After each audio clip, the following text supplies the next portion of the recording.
This is Twit. The other side of this is that there is a sort of geopolitical undertone to an event as big and as global as the World Cup, and specifically the conversation about the economy in Brazil and the working conditions in Qatar, where the next World Cup is going to be staged. A couple of brands, interestingly, including I think it was Adidas, this week publicly encouraged FIFA to investigate. Basically said, look, we're spending a ton of money. We think that it needs to be, that the World Cup selection process needs to be fair, that the construction in Qatar, needs to respect human rights and all of those things.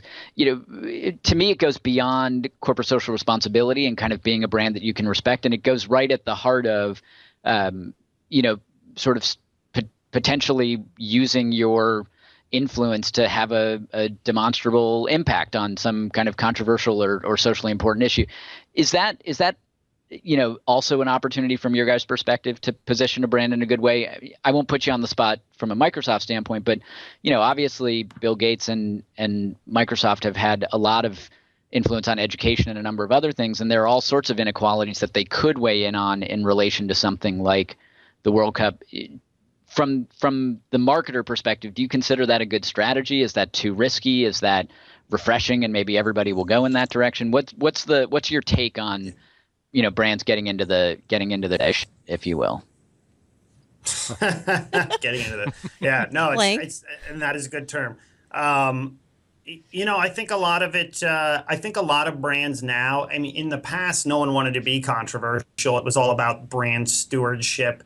I think now you almost want, in this day and age of social media, whether brands want to or not, you have to take a controversial viewpoint on many things. Why do you have to do that? Because that's the only way that people are actually going to sort of maybe, raise their head and notice you. If you try to sort of go the straight and narrow path, so to speak, it's really hard to be discovered if you think about it. I mean, I even think about the fact that recently with the Apple Beats acquisition, Apple was not happy with that Dr. Dre video where he was, said he was going to be the first billionaire from hip hop. A lot of these companies are very competitive. They're Fortune 500. They have shareholders.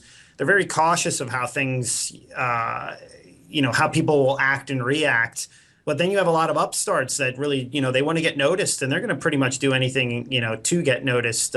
Obviously, a good example was that toy company that was using Beastie Boys music, and then of course they said they were going to sue the Beastie Boys. That was all a strategy. That was a strategy just to to get noticed even more.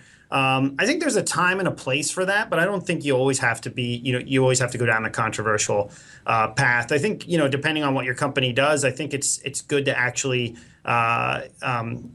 state your claim with maybe controversial points of view in terms of thought leadership, like, hey, this is where we think things are moving, even if a lot of people are going to be like, they're out of their minds, they don't know what they're talking about, because that's a way to drive debate and conversation. And ultimately, debate is how we learn more, and we become more curious and we question things.